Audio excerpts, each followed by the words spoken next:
Oh, there we are. All right. Hey, good morning. It's going to be another great day. It's going to be another great show. We're going to be talking about travel and tourism. And that's one of those things that you think automatically everybody loves to travel. It's a very personal thing, but we're going to be talking to someone who brings it really into perspective. So put on the brakes, grab a cup of coffee, and join the conversation because it's time for Coffee Breaks with Steve.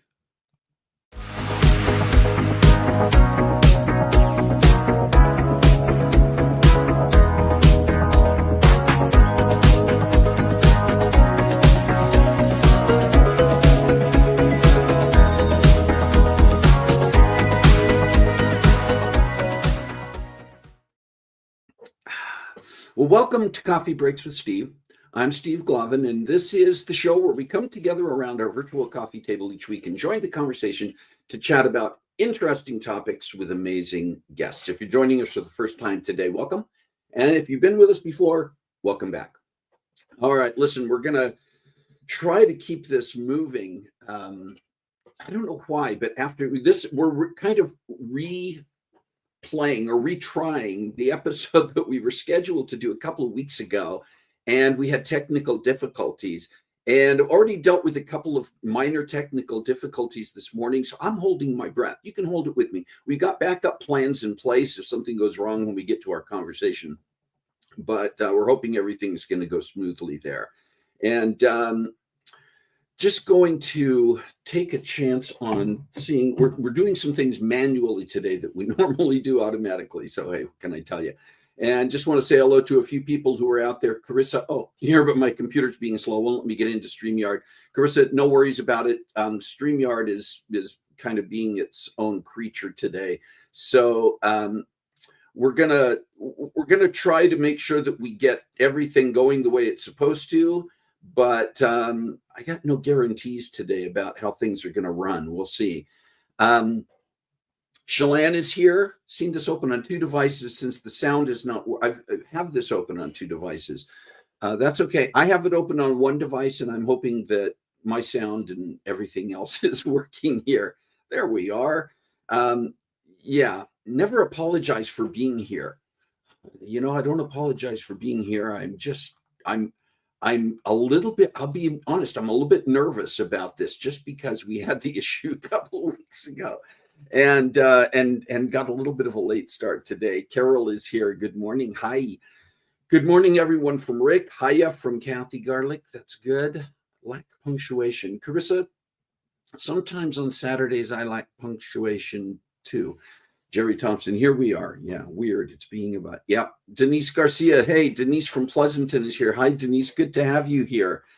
And good. I can see you and hear you. That's a good sign. So we'll go with that. Listen, we're gonna talk about our sweet and savory. I want to try to get through some of this so that if we do have issues with the conversation video, I've got time to go to some backups. But just talk about our sweet and savory today. And a couple of things on the sweet and savory. First of all, I want to share a story that came up on my streams this past week. It's about a a teenager, 16-year-old Evan Sterling in North Carolina. And this is a news story. We love random acts of kindness.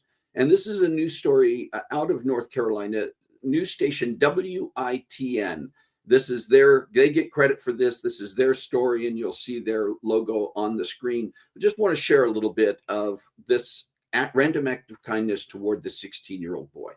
Well, in a random act of kindness, a teenager was gifted a $1,500 guitar by someone in Havelock. Stephen Glover joins us live outside the guitar shop where it happened. Stephen?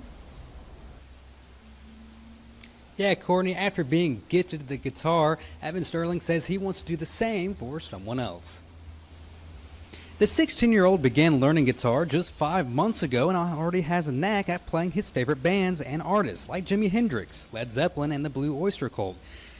When he wanted a new guitar, he and his father went to the Guitar Etc. in Havelock. There they met a man who liked the way Evan was playing and gifted him a $1,500 guitar with no catch.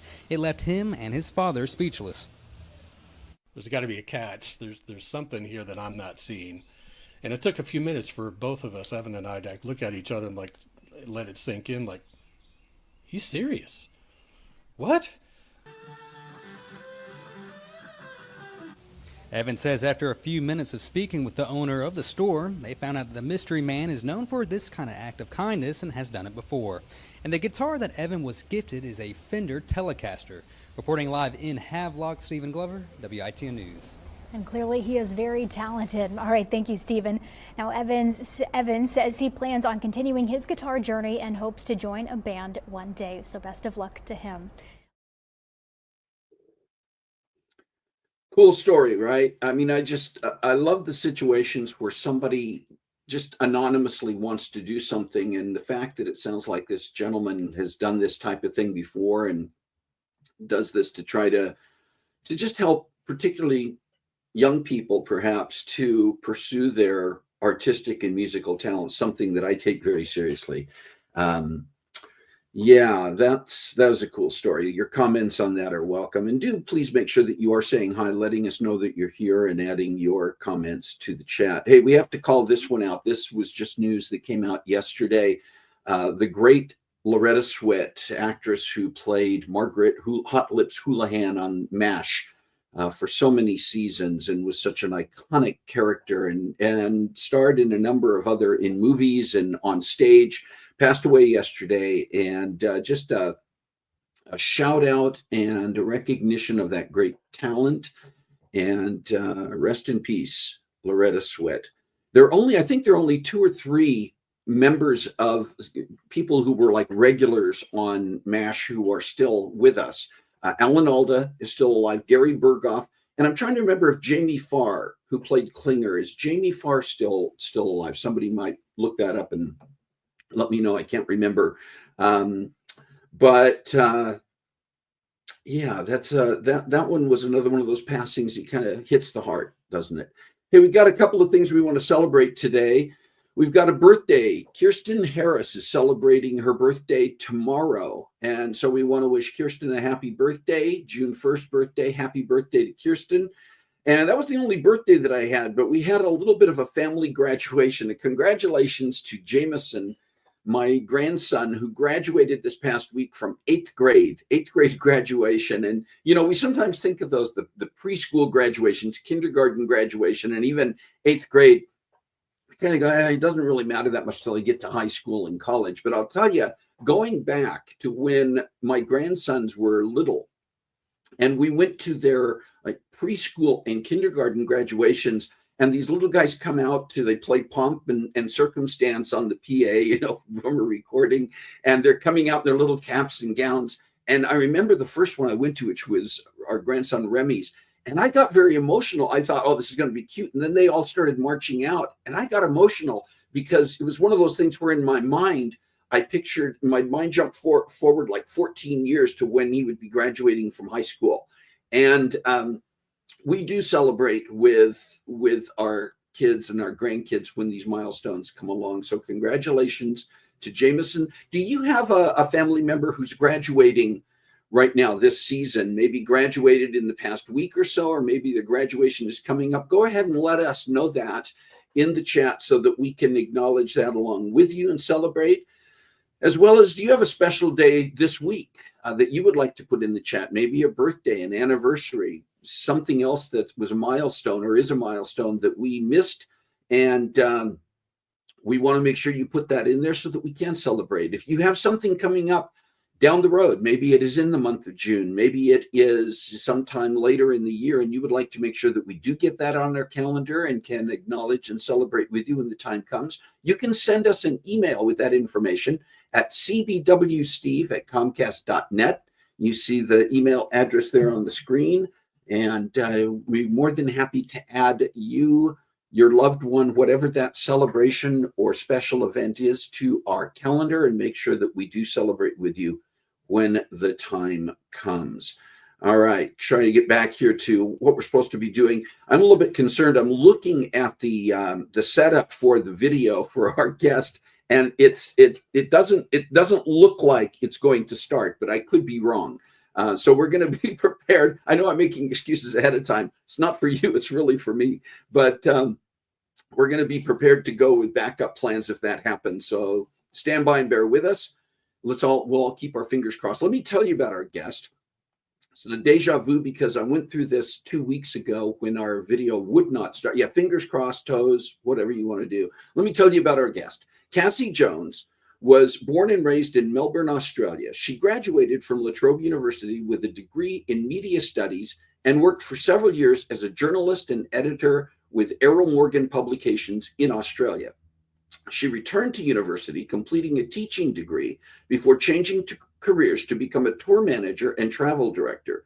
In 2011, Kassie moved to Europe to pursue a new adventure.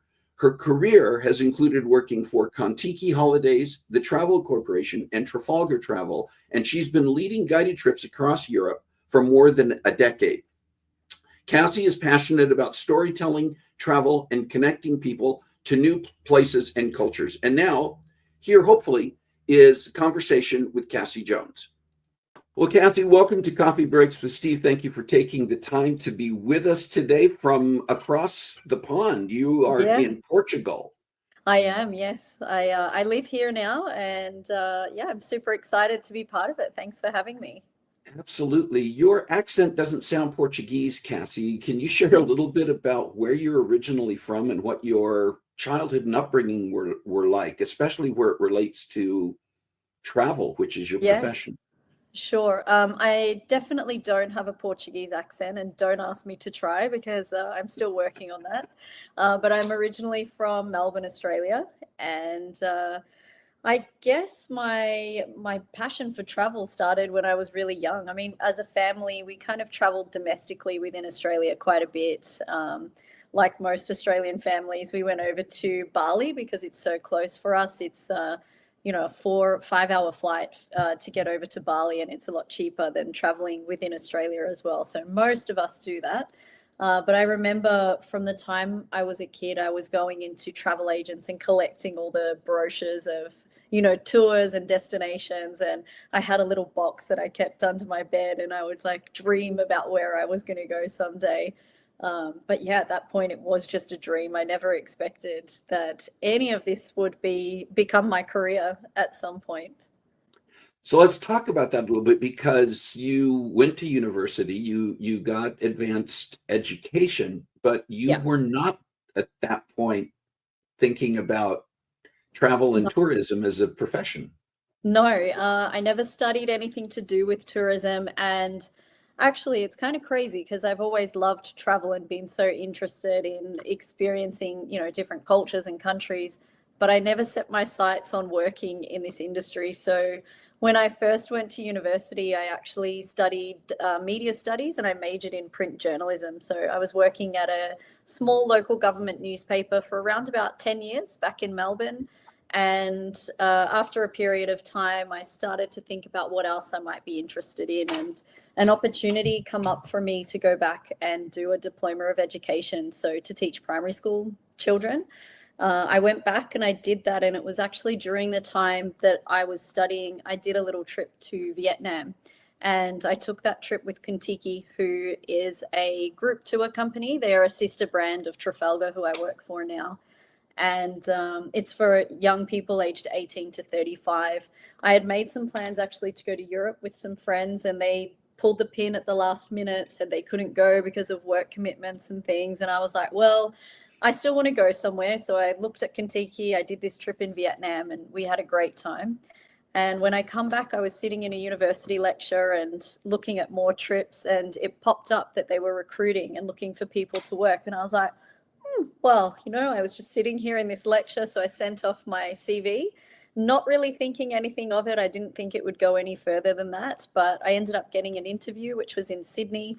So I made a weekend of it, flew off to Sydney for the weekend, took a friend with me. I ended up getting the job. I really didn't have any expectations that I was going to get it, but I did.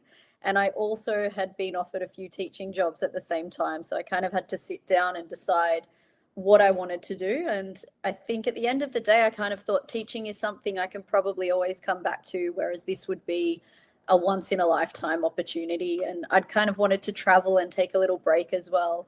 So I thought, you know what, I'll take it. I'll go over for a year, see if I like it. At the end of the year, I can travel around a little bit and then come back to teaching at the end of it. And obviously, I enjoyed it a lot. I put in a whole lot of effort. It takes a lot of study and preparation. And at the end of a year, I kind of thought, well, I've put this much effort in. Maybe I should just do one more year now to kind of make the investment worth it. So I did. And then after that year had passed, I thought, well, it's getting a little bit easier now. So maybe I'll come back and do one more year because now I'm really enjoying it. And then it's just snowballed from there. And it's now 14 years. I started in 2011 and I'm still coming back every year. Carol and I had the opportunity to take a Trafalgar tour with you several years ago. And one of the things that impressed me was just, the rest of us are there enjoying the sights and sounds. And certainly your excitement and your knowledge is a big part of making that enjoyable. But as a tour director, that you have an entirely different timeline that you're working on during a tour that you are leading. Can you talk a little bit about what the role of the tour director is and what you do and what that means during the course of a tour that you are leading? Yeah, it's a big question, Steve, because it's I know actually several pieces to that one probably. Yeah, and it actually encompasses a lot. I mean, we quite often get people that come on our tours and they have such a brilliant time. And I mean, that's great. That's obviously what we want. And we want them to think that it's easy and it's smooth as possible. But there's a lot that goes into the preparation of a trip, not just from our office and everything that they set up, but from us before the trip even starts. So usually we find out our tour allocations, what we're going to be working on, about 2.5 months in advance. And for us, that's really when the work starts on the trip as well, because let's say, for example, you're doing, as you've done in the past, a bit of a European highlights trip. You're going to Rome and you're going to Venice and you're going to Florence. There's some big ticket items there like the Vatican Museum and the Colosseum and seeing the Accademia in Florence. They're things that we actually book ourselves because we get given essentially the itinerary that you get and we need to deliver that, but we have flexibility in how we deliver that as well. So we're responsible for getting those bookings so that we can fulfill that itinerary for you. So we're doing that pretty much as soon as we're allocated. And then we're responsible for all of the logistics as well. So working out how we're going to get from A to B within the time frames that we've got. And we work with our driver once we meet them on the trip as well. So quite often people think that we work with the same drivers all the time and, we've got this routine, but usually I would say 9 times out of 10, we're working with a driver that we meet on the same day that the guests meet as well. So that's a little bit of something to get used to. And then, of course, the main part of our job is once that trip starts. And essentially what we want to do is make everything as easy as possible for you guys so that you can sit back and relax and I guess make the most out of your time that you're on our tour. The main reason I think that people do tours these days is because they're time poor. They don't have time to sit down and plan how they're going to get from A to B, what highlights they need to see, book the tickets and all those kinds of things. So really we want to maximize those benefits for our guests and make sure that it is as easy as possible. There's always hiccups, there's things that pop up, there's public holidays, there's closures, there's protests. So that keeps it fun and interesting for us. And of course it's a service-based industry. So as much as I absolutely love this job and I would do nothing else in the world at the moment, this is exactly where I want to be. But quite often people will say, oh, it is, the best job in the world. All you do is travel and have fun, but it's service-based at the end of the day. And we're trying to keep a coach full of people happy, and there's different personalities and different needs and wants and abilities as well. I mean, we work with all ages, so we come across mobility issues. We come across, young people that kind of want to go out in the evening and experience the nightlife. Some more mature people that maybe want to be tucked up in bed nice and early. So we need to find the balance between those things as well.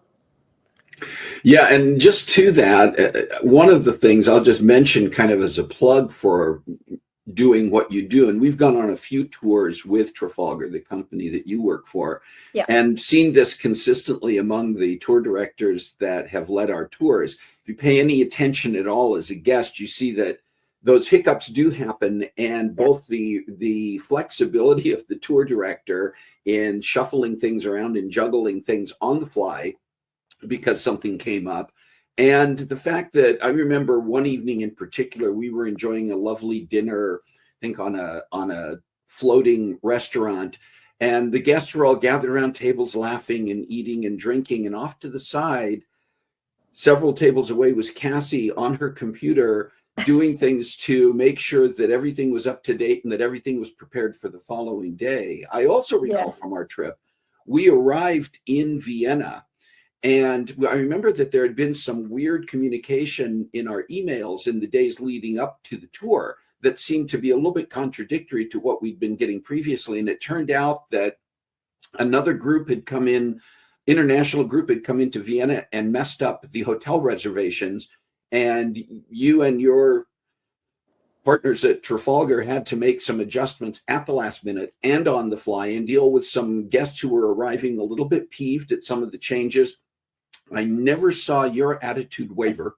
I never saw you act at all stressed about it. And we ended up with some sort of extra goodies, extra time in certain places, and some extra, what were supposed to be like extra excursions that cost more, that were made free to everybody. And I mean, it's just from then on, everything just went so smoothly. So I wanted to put in a plug for what the tour directors actually do. But maybe you want to share just a smidge more about that, Kassie, and about the fact that, yes, you're leading this tour, and you do get to, as a result, visit some extraordinary and exotic places, but you're not on vacation. No. You're working the entire time. I mean, you talked about the 2.5 months leading up to, but the entire tour, you are running full speed pretty much 24 hours a day, right? Yeah, pretty much. And I guess what you need to think about as well is that while we're getting those allocations that are, we're planning for this trip 2.5 months away, quite often we're actually on a tour while that allocation comes out. So we're, worrying about the people that we're with and making that itinerary run well. We're focusing on getting bookings for a trip that's 2.5 months away.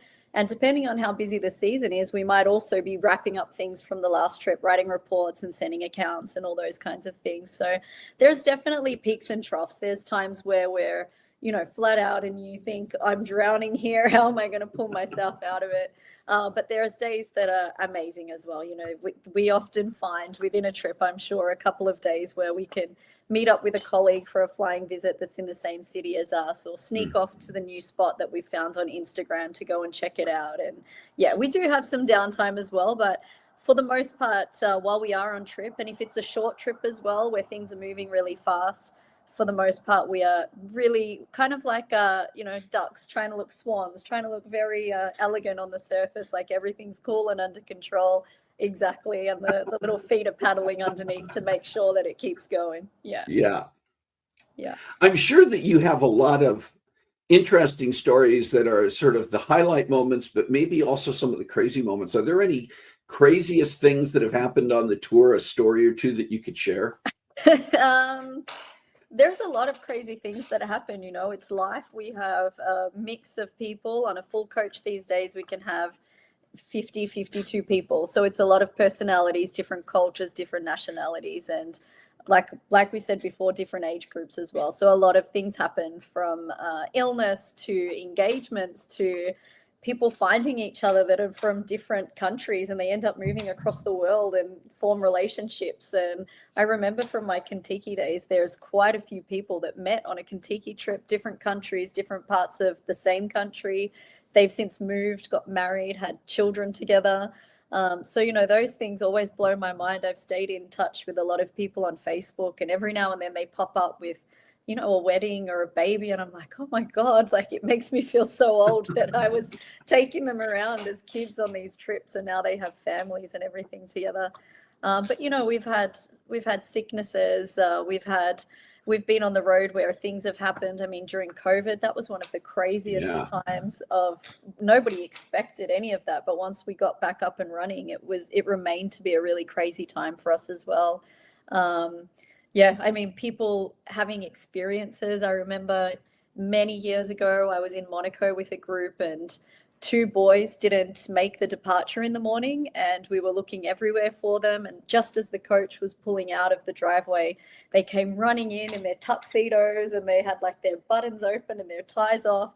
somehow they had managed to sneak into like the World Poker Championship in Monaco and got invited onto a yacht with all these high rollers and, just telling us how they'd had the time of their life. So there's always some interesting stories and things that are going on that, they're things that we'll remember forever. But quite often when people ask me what's the craziest thing that's happened, I can't think of it off the top of my head. And then somebody will tell a story and I'll be like, oh my God, that reminds me of this time where da da da da da happened. So yeah, we should have written all these things down so we could write a book at some point. It would be a very interesting read. Yeah.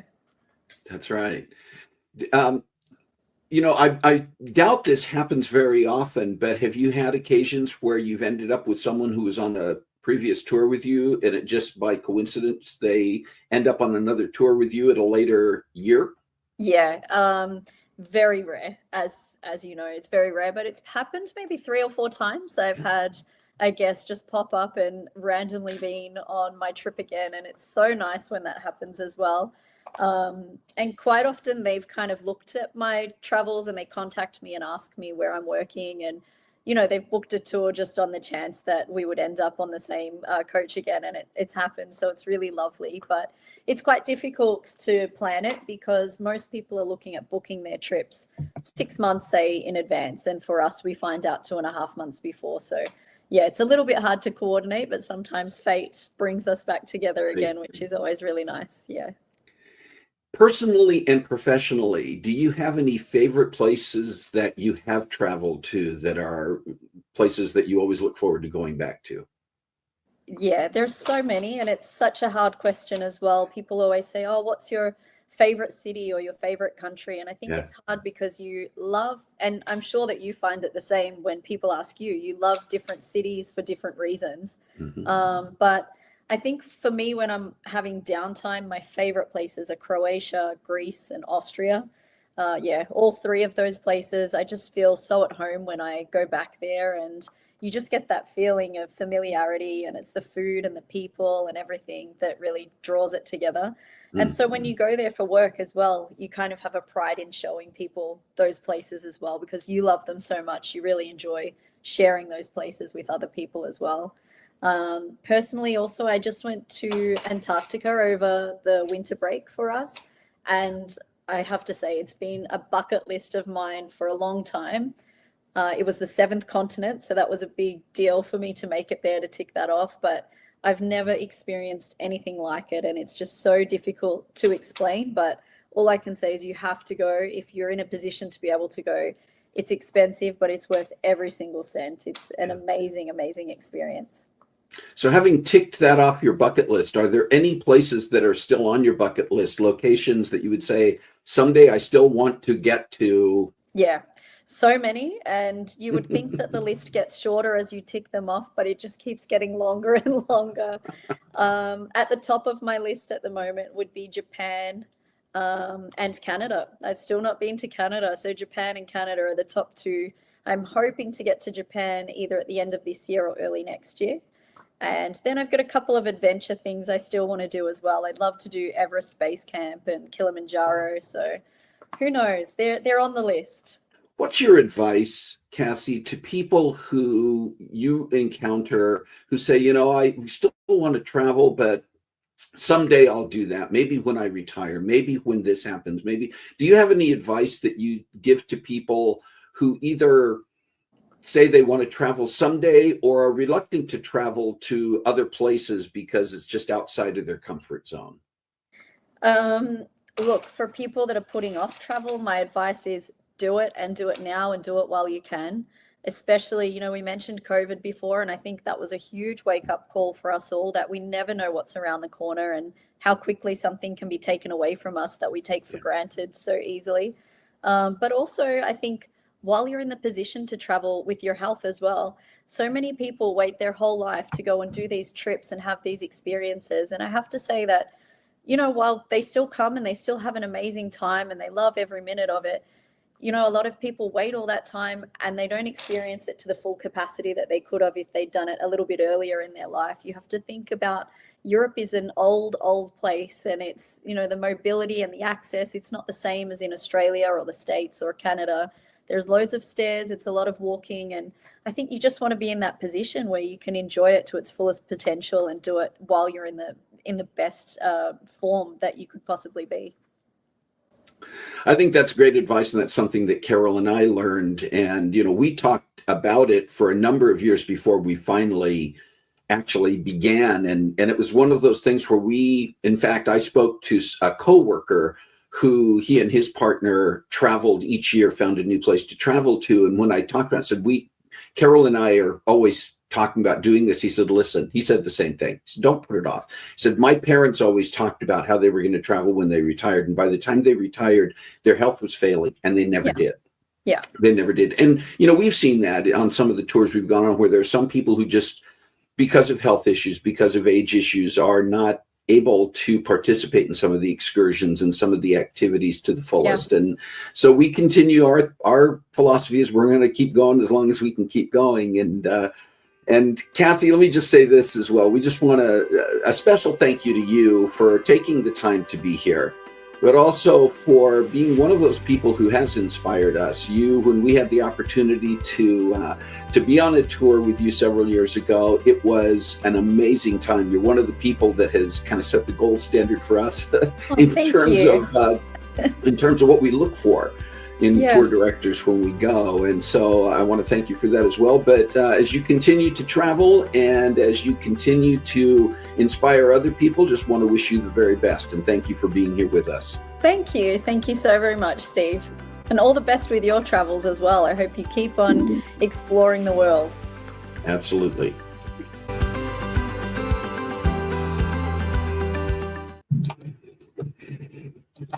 All right. Yeah.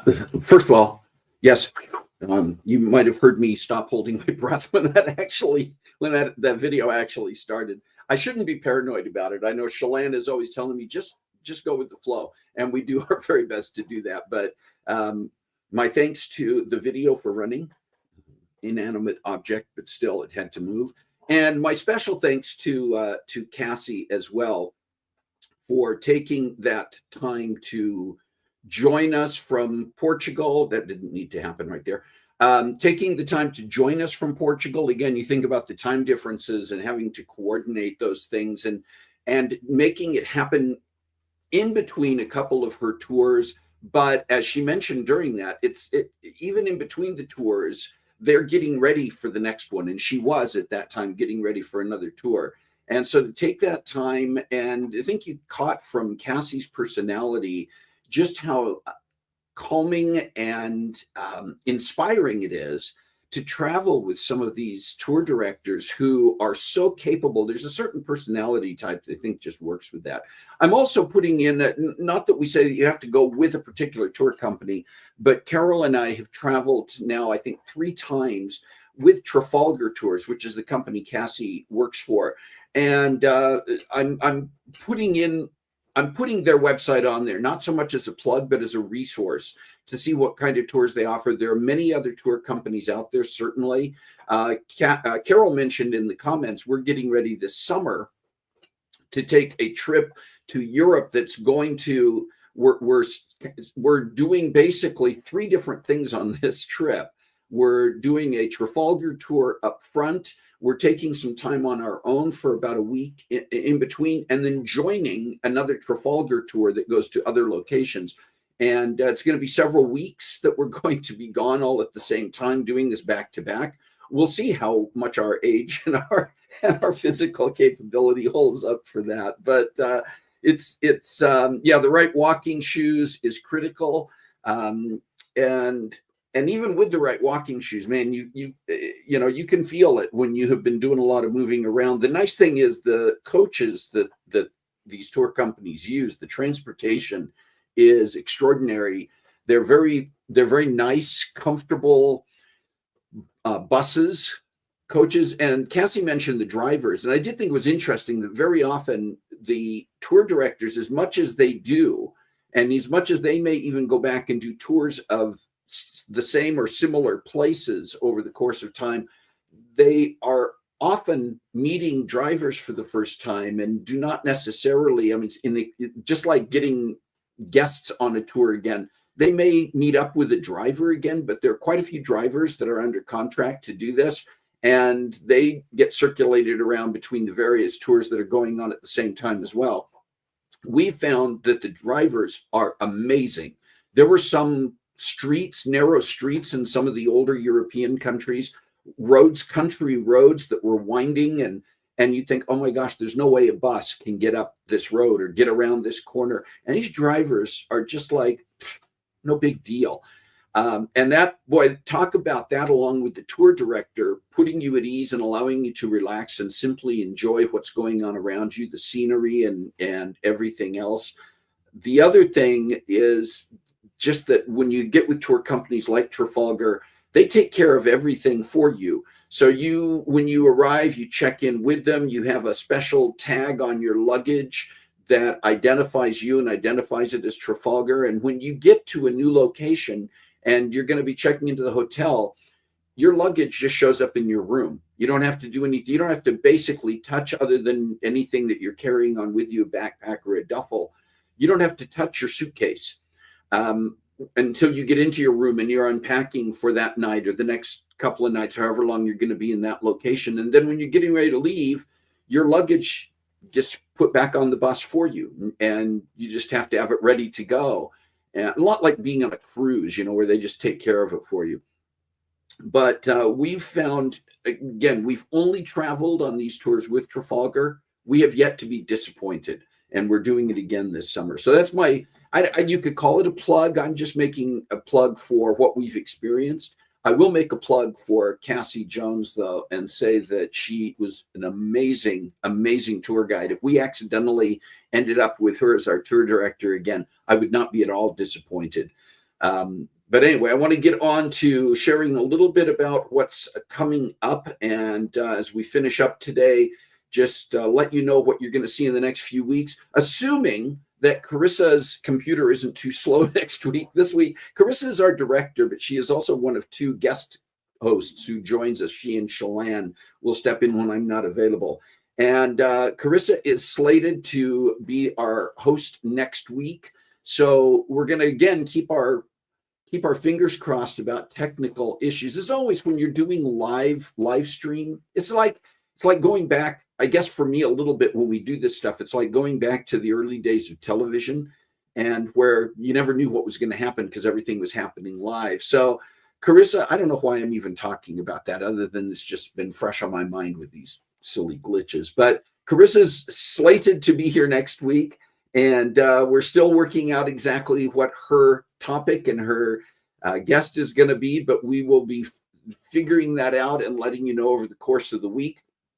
The week after that, June 14th, we're going to be talking about making a difference. We have a tagline that talks about making a difference. And we're going to have a guest on, a young lady by the name of Sarah Medding, who works professionally in nonprofit. But over the years, she has worked in and participated in a variety of areas in different parts of the country where she has had the opportunity to serve, and she's had the opportunity to follow her own passions, follow her own drive to touch the lives of other people and make a difference. So we're going to be talking with Sarah about what that means and what it means for all of us to find those ways to touch lives and be people who do make a difference. What are the topics that you'd like to discuss? Who are the guests you'd like to see? We're always encouraging and inviting you to be a part of informing for us how we might bring the right conversations, the right topics, the right guests to the show. And there are so many times that your suggestions and your introductions to someone you know has brought a guest onto the show and brought us topics that are absolutely amazing. So please, if you do have some ideas about topics, if you do have some ideas about guests that you think we should consider bringing onto the show, would you send us an email at cbwsteve@comcast.net, cbwsteve@comcast.net, so that we can do that. And I do have one favor to ask in a moment here. I want to mention that we've been on the air now for a little over 6 years, 273 episodes. 141 of those have been episodes with guests on the show, not just me rambling. And 95 individuals have joined us as guests, sometimes more than once, that they've come back to be on the show. And I'm so grateful for that. I'm so humbled by that. I'm also grateful for all of you who take the time to tune in. And if you're tuning in here and you have not gone and visited us on our YouTube channel, would you consider going there to look for some of our past episodes and check out some of those? If you're not a subscriber to our YouTube channel and you would consider doing that, the more people who are subscribers, the more the algorithm for YouTube makes us visible to others. And while we like to keep our live stream here on Facebook as sort of this intimate conversation, there are so many guests, so many topics, so many opportunities for people to tune in, and they're more likely just in general to find us if we're on YouTube. A lot more people go there. A lot more people are just going to see things pop up from our hashtags that are going to help connect them to one of our topics or one of our guests that might be relevant to them. So if you are not yet a subscriber, would you subscribe? And if you are, would you consider going to the YouTube channel, going up to the top and copying our link for that, and then sending out to some of the people in your network who you think might benefit from seeing some of our guests? Maybe you know somebody who's thinking about traveling this year, and you think this conversation with Kassie Jones is something that they would appreciate. They can find it on YouTube, and it would be an opportunity for them to learn more about it, maybe get excited about travel themselves and think about following through on that. Maybe not this year, but maybe sometime in the not too distant future. Anyway, I've made enough plugs for that. And just again, want to say thank you to Kassie. Thank you to all of you. You make the conversation real when you join here and you're participating in the chat. You're participating in the conversation as we sit around our virtual coffee table. And so just again, want to say thank you to you when you take the time to be here.